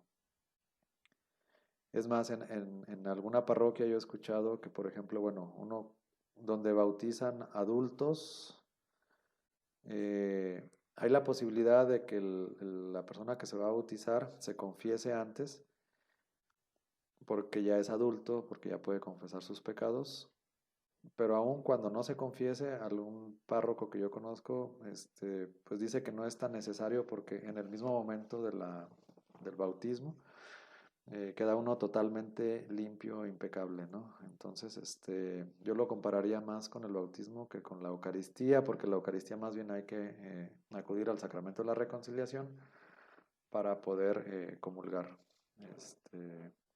Bueno, sería mi punto de vista personal. Ahora es cuestión personal, ¿eh? Ahora sí que cada quien puede tener su punto de vista personal, no es nada más son como ideas, ¿no? pero sí podría ser, aunque hay que tener en cuenta esas otras consideraciones también. Muy bien, muchas gracias. Bien, ¿alguien más? Yo también tengo una duda. Sí. Es sobre la parte en la que menciona que ve a Dios.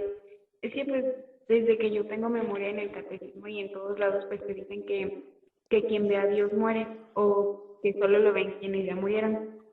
Entonces sigo teniendo esa duda de la forma en la que lo ven, porque incluso en un pasaje no recuerdo de qué libro de la Biblia menciona que los 70 ancianos también vieron a Dios, pero que ellos no murieron. Entonces mi duda es pues que cómo lo ven.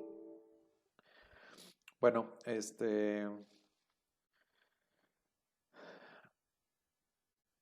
en la Biblia, me parece que es en el Evangelio de San Juan, al principio dice, a Dios no lo ha visto nadie.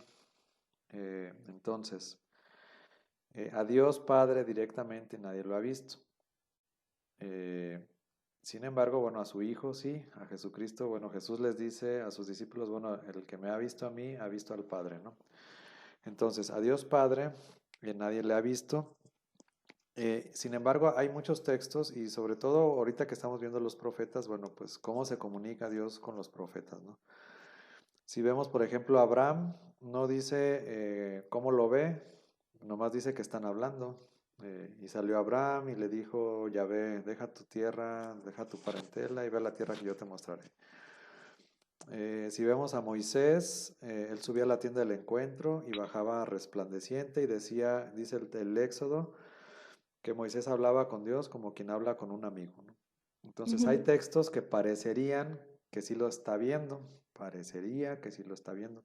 Sin embargo, el Evangelio de San Juan dice que a Dios nadie lo ha visto. Ahora, aquí en este caso, bueno, todos los profetas que estamos viendo, cómo se comunica con Yahvé, o más bien Yahvé, cómo se comunica con los profetas. Bueno, pues hay diferentes maneras, ¿no? Puede ser a través de sueños, puede ser a través de visiones, puede ser a través de una oración, y también se puede manifestar directamente Dios, ¿no? Como en la zarza ardiendo, o de diferentes maneras. En este caso específico de donde estamos viendo, es una visión. Vean ahí que dice el año del rey Osías que murió, ese año vi a Yahvé. Ese vi, ese vi, yo lo entiendo como que es una visión. O sea, él tiene esta visión. Y la visión, digamos que él ve algo, pero no está dormido. A lo mejor un sueño sí está dormido. Y hay sueños, a lo mejor también Dios se comunica también con los profetas a través de los sueños, pero también a través de las visiones. Entonces, aunque lo hubiera visto directamente, es una visión. No es que lo ve directamente, sino que él tiene esta visión.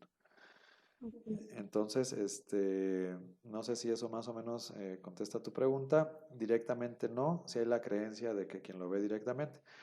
Ahora, por ejemplo, el profeta Elías, Dios le dice, te voy a mostrar mi gloria, ¿no? Y hay un terremoto y no estaba ahí, un viento huracanado y no estaba ahí, y fuego y no estaba ahí. Y entonces viene una brisa suave y el profeta siente que en esa brisa suave sí está Yahvé, no en algo estruendoso ni algo extraordinario, sino en algo muy sencillo como en la brisa suave, ahí está Dios. Y él se tapa los ojos, ¿no? Para no verlo. Entonces, aquí, por lo que se entiende el texto, sí lo ve, tan lo ve que le da miedo al profeta Isaías y él dice, pues voy a morir, ¿no? O sea, sí lo vio, pero lo vio en esta visión. Ah, ok. Es como si lo hubiera visto, No tanto como físicamente. no tanto como físicamente, bueno, digamos que la visión es como algo intermedio entre un sueño y verlo así físicamente, ¿no? Si es una visión, puede ser algo que Dios permite que tú veas, pero no necesariamente que lo estés viendo. Entonces puede ser que lo vio en esta visión y por eso él siente que se va a morir, ¿no? Sin embargo, bueno, Dios, o ya ven, dentro de esa visión, pues no lo deja que se muera, sino que más bien lo purifica para que él pueda estar en la presencia de Yahvé. Ahora, de aquí se desprende un montón de cosas del purgatorio. Ya lo relaciono más con el purgatorio, ¿no? ¿Cómo podemos nosotros estar en la presencia de Dios si estamos contaminados o sucios con nuestro pecado, ¿no? Obviamente que no podemos entrar así con nuestro pecado ante la presencia de Yahvé. Tenemos que estar impecables, tenemos que estar con el vestido de fiesta, tenemos que estar purificados. No podemos estar con la ropa sucia, no podemos estar sin purificar delante de la presencia de Yahvé. Imagínense, si los ángeles que están ahí, los serafines, tienen que taparse los ojos para no ver a Yahvé. Imagínense qué tanto nos tenemos que purificar nosotros para estar delante de la presencia de Yahvé. Entonces, pues tenemos que entrar limpiecitos, impecables, ¿no? ¿Cuál es el lugar en donde estamos limpiecitos, impecables, en donde nos purificamos de todos nuestros pecados que hemos cometido en toda nuestra vida? El lugar es el purgatorio. No podemos estar en la presencia de Dios si no tenemos si no estamos limpios totalmente, ¿no? Entonces el lugar donde se limpia uno de los pecados, obviamente que no sean pecados graves, ¿no? Si son pecados mortales, pues ahí ya viene la condenación eterna y ahí ya no hay salvación. Pero si son pecados que no son tan graves, sí hay un lugar donde podemos purificarnos y ese lugar se llama purgatorio, ¿no? Y yo lo veo muy reflejado aquí en este pasaje, porque está ese fuego purificador, ese fuego que no mata, pero sí purifica, que sí limpia, y ese fuego que está en la presencia de Dios, ¿no? Entonces, yo lo relaciono más o lo veo más como un lugar donde nosotros podemos purificar y pagar todas nuestras culpas.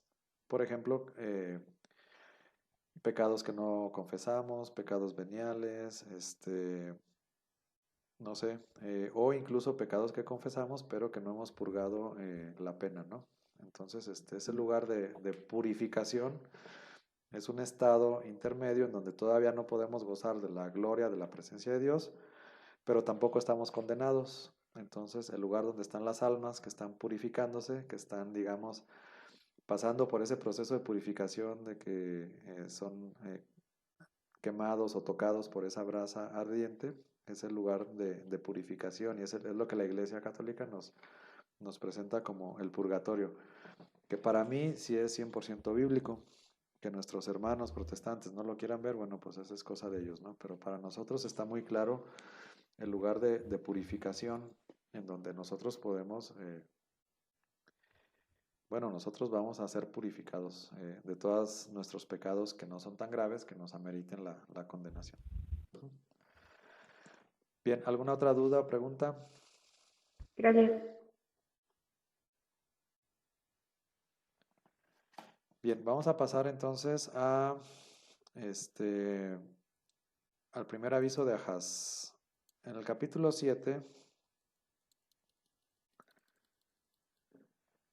vemos entonces ya que dice, en tiempo de Ahaz, hijo de Jotam, hijo de Osías, rey de Judá, subió Razón, rey de Aram o de Siria, con Pekaj, hijo de Remalías. Entonces sube el rey de Siria y el rey de Israel, a Jerusalén para atacarla, mas no pudieron hacerlo. La casa de David había recibido este aviso. Aram se ha unido con Efraín y se estremeció el corazón del rey y el corazón de su pueblo, como se estremecen los árboles del bosque por el viento. Entonces Yahvé dijo a Isaías, Ea, sal con tu hijo Shear Yashub al final del caño de la alberca superior por la calzada del campo del batanero al encuentro de Ahaz. Y dile, alerta, pero ten calma, no temas ni desmaye tu corazón por ese par de cabos de tizones humeantes.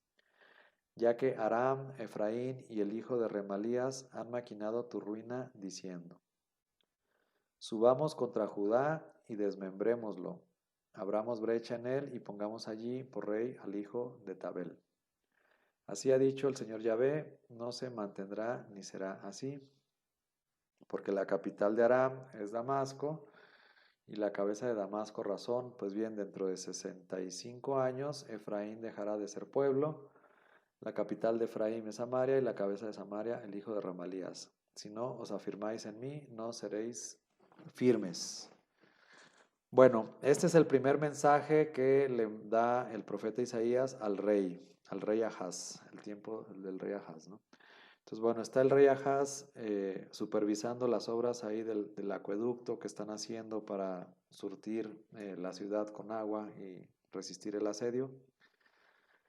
Y bueno, pues llega Isaías con su hijo y su hijo se llama Shear Yashub, que significa un resto volverá. Y bueno, pues ahí le da este primer mensaje, ¿no? Le dice, no temas, alerta, pero ten calma, ¿no? Alerta, pero ten calma es, digamos, el mensaje, ¿no? O sea, sí puede... A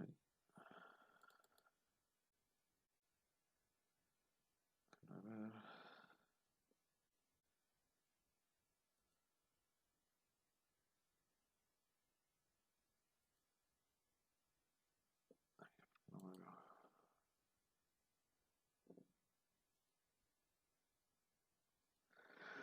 Ok, alerta, el mensaje entonces es alerta, pero ten calma, o sea, aguas, ten cuidado porque vienen estos dos reyes en contra tuyo, pero ten calma porque no van a poder contra ti, ese es el mensaje. No temas ni desmaye tu corazón por ese par de cabos de tizones humeantes. ¿Cuáles son esos tizones humeantes? El rey de Siria y el rey de Israel. Él le da mucho miedo porque siente que ya vienen los dos contra él y pues, no, pues al primero que van a perseguir es al rey, ¿no? Entonces le dice, no, no tengas miedo, sí, aguas, ya vienen, pero tú ten calma, ¿no? Eso es lo primero que le dice, el primer mensaje que le da al rey Ahaz. Llama la atención esta última frase, dice, si no os afirmáis en mí, no seréis firme. Es decir, se necesita la fe, ¿no? Se necesita afirmarse o, sí, confiar más en Yahvé, confiar más en Dios y no en la cuestión humana, no en buscar alianzas con alguien más, sino que tener fe, como que tengan fe en Dios y si tienen fe, se mantendrán firmes. Si no os afirmáis en mí, no seréis firmes. O sea, si no tienes puesta bien tu confianza en Dios, pues te vas a tambalear y te van pues no vas a poder resistir, ¿no? Bueno, ese es el primer aviso que le da. Y el segundo aviso que le da es este mensaje de la Virgen dará a luz. Bueno, entonces, ¿qué tenemos aquí en este mensaje? Primero dice, volvió Yahvé a hablar a Ahaz diciendo, digamos, este es el segundo mensaje. Pide para ti una señal de Yahvé en tu Dios, lo profundo del Sheol o en lo más alto. Le dice Dios a Ahaz por medio del profeta Isaías, pide una señal. Y era normal en el Antiguo Testamento, era normal pedir una señal, no estaba mal visto. Vemos como Gedeón pide una señal. Hay varios personajes dentro de la Biblia que le dicen, a ver, bueno, pues dame una señal para saber que es cierto que tú me mandas o lo que tú me dices. Entonces no era una falta de educación, no era una falta de fe, era simplemente pues una confirmación de lo que ellos estaban recibiendo. Entonces le dice Isaías a Ahaz, pide para ti una señal de Yahvé en lo alto o en lo profundo. Tú pide una señal y Dios te lo va a dar, ¿no? Y dice Ahaz, el rey Ahaz, no la pediré, no tentaré a Yahvé. Ahí se escuda en una falsa humildad. No quiere pedir la señal porque a lo mejor no quiere recibirla, ¿no? No quiere recibir el mensaje de Yahvé, no quiere recibir la señal. Entonces dice, no la pediré, no tentaré a Yahvé. No tentaré, así como muy humilde, ¿no? No lo voy a tentar, mejor no pido la señal. Y entonces, bueno, pues el profeta se enoja o Yahvé se enoja y dice, bueno, escucha pues casa de David, ya no solamente es el rey Ahaz, sino toda la dinastía, toda la descendencia de David, la dinastía davídica, y el mensaje ya va para todos, ¿verdad? ¿Les parece poco cansar a los hombres que cansáis también a mi Dios? O sea, no solamente cansan a la gente, sino que ahora también quieren cansar a Dios. Pues esto le podríamos decir a cualquier político, ¿verdad? No solamente se conforman con cansar a la gente, sino que ahora también quieren cansar a Dios. Pues bien, el Señor mismo les va a dar una señal. Aunque tú no pidas la señal, Dios te va a dar una señal. ¿Y cuál va a ser esa señal? He aquí que una doncella está encinta y va a dar a luz un hijo y le pondrá por nombre Emanuel. Por eso se llama el libro del Emanuel, ¿verdad? Bueno, entonces, ¿cuál es la señal? He aquí que una doncella está encinta. Él ve esta doncella. Doncella en el hebreo original no dice virgen, en el hebreo original dice jovencita o doncella, ¿sí? Cuando se traduce este texto en la versión de los 70 como 200 años antes de Cristo, se traduce al griego y en lugar de poner una doncella o una muchachita, ahí se le pone, he aquí que una virgen está encinta y va a dar a luz a un hijo. Entonces, esta traducción ya tiene un contexto mesiánico. Estaban esperando algo extraordinario. ¿Qué es algo extraordinario? Pues que una virgen está encinta y conciba y dé a luz a un hijo. Llama la atención que no fue en el Nuevo Testamento, después del Nuevo Testamento, sino que desde 200 o 300 años la traducción de los 70 ya tradujeron aquí doncella por virgen. Pero el texto original en hebreo sí dice, he aquí que una doncella o una jovencita está encinta y va a dar a luz a un hijo y le pondrá por nombre Emanuel. Bueno, ¿qué tiene que venga esta doncella? Bueno, dice, cuajada y miel comerá, es decir, cuando ya se ha destetado, cuando ya le den de comer, dice, hasta que sepa rehusar lo malo y elegir lo bueno. Porque antes que sepa el niño rehusar lo malo y elegir lo bueno, será abandonado el territorio cuyos dos reyes te dan miedo. Entonces, el profeta ve esta jovencita que está encinta, que va a tener un hijo que le van a poner el nombre de Manuel, esta jovencita o esta virgen, y él tiene esa visión y recibe el mensaje también de que antes de que ese niño, o sea, bueno, está encinta, falta todavía pues que pase todo el embarazo, que dé a luz y todavía cuando el niño sepa entre rechazar lo malo y elegir lo bueno, a lo mejor que 1 año, 2 años, no sé, será abandonado el territorio cuyos dos reyes te dan miedo. Es decir, se van a ir esos dos reyes. ¿Cuál es? El rey de Siria y el rey de Israel. Yahvé atraerá sobre ti. Bueno, hasta aquí, pues parece que la profecía está buena, ¿no? Pues antes de 2, 3 años, esos reyes que vienen, pues van a desaparecer. Sin embargo, después viene pues ya viene la siguiente parte, no está bueno el mensaje, porque dice, Yahvé atraerá sobre ti, sobre tu pueblo y sobre la casa de tu padre, días cuales no los hubo desde aquel en que se apartó Efraín de Judá. O sea, viene algo malo. Aquel día silbará Yahvé al enjambre que hay en los confines de los ríos de Egipto y las abejas que hay en tierra de Asur. O sea, Yahvé va a patear el avispero de los egipcios y de los asirios. Es lo que les está diciendo. Vendrán y se posarán todas ellas en las quebradas, en los resquicios de las peñas, bueno, etc. Viene toda la profecía. Bueno, aquí tenemos entonces el tema de la doncella. He aquí que una doncella o he aquí que una virgen está encinta y va a dar a luz a un hijo. Bueno, de acuerdo a nuestro, de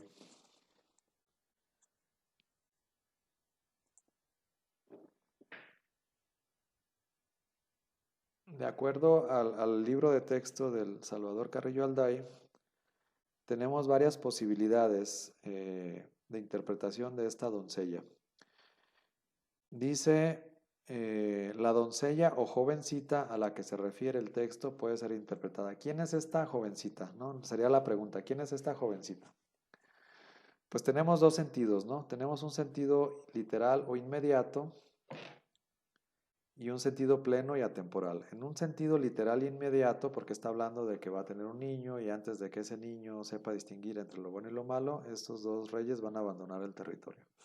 Entonces, ¿quién podría ser esa mujer? Una, digamos, la más aceptada es que posible esa mujer es Abiyá, que es una de las esposas que tenía el rey Ahaz y su hijo Ezequías, ¿no? Entonces, podría ser que el profeta vio a esta esposa del rey Ahaz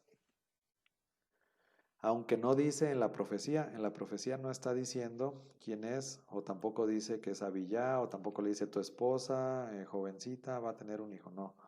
Simple le dice, he aquí que una doncella, o una virgen, o una muchachita, está encinta y va a tener un hijo, ¿no? Entonces una posibilidad es que sea la esposa del rey Ahaz, que se llama Abiyá.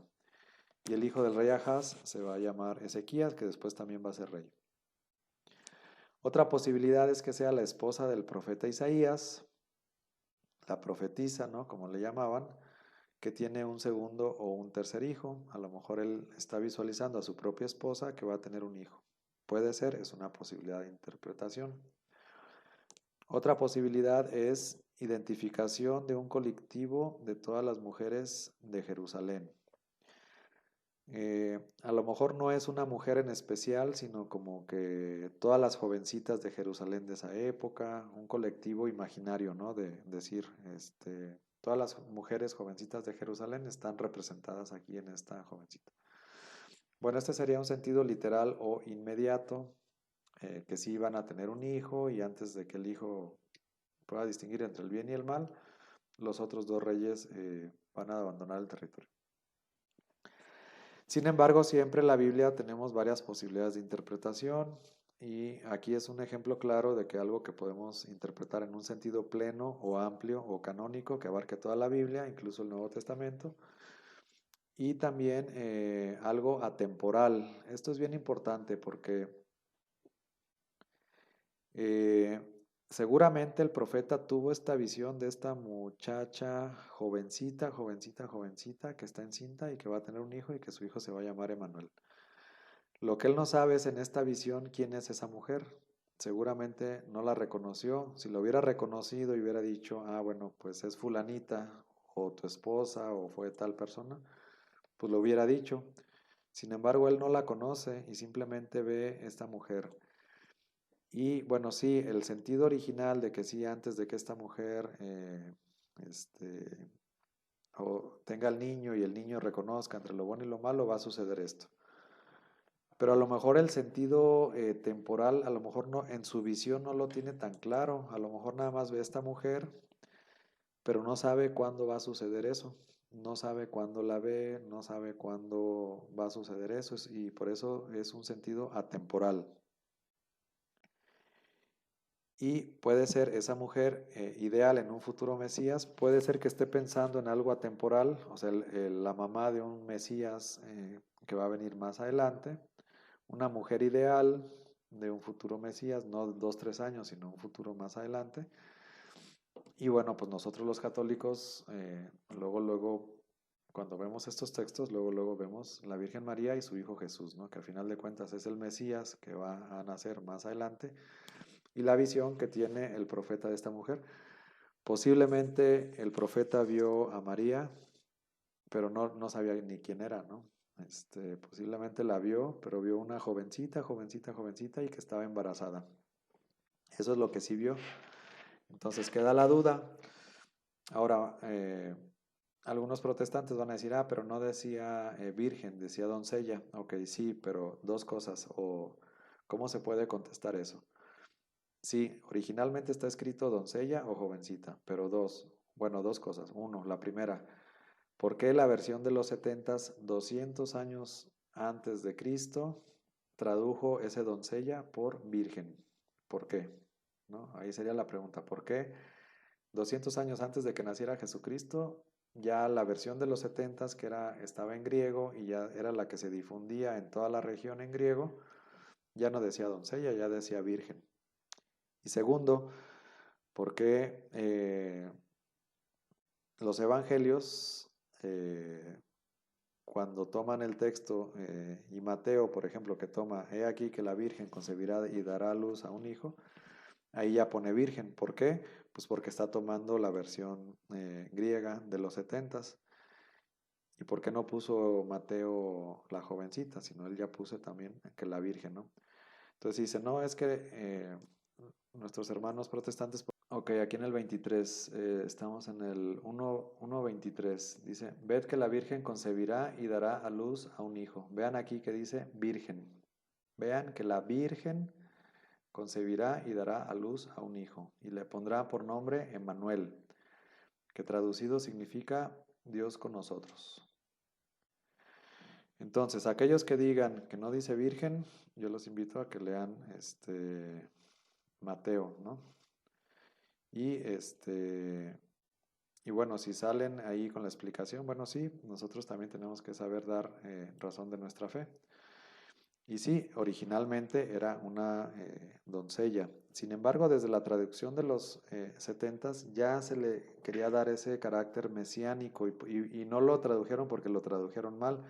Ahora, hay ciertas interpretaciones de la Biblia que se consideran como canónicas, porque el traductor de la versión de los 70 tradujo doncella a virgen. Esa interpretación ya es más teológica, ¿no? No era una simple traducción de decir, doncella, doncella y ya, se acabó, sino que era una interpretación teológica de que el Mesías tenía que venir de un hecho extraordinario y el hecho de que naciera de una virgen era la comprobación de que era alguien extraordinario, no era un suceso extraordinario. Y tan es así que el evangelista Mateo la pone así tal cual. Entonces, quien diga que no viene en la Biblia, pues yo los invito a que lean Mateo, ¿no? Y ahí dice virgen, ahí sí dice virgen. Aquí en Isaías a lo mejor dice virgen o a lo mejor dice jovencita, ¿no? Pero en Mateo sí dice virgen. Entonces, quien diga que no dice que era virgen, pues ahí nada más que lea Mateo y ahí sí dice virgen.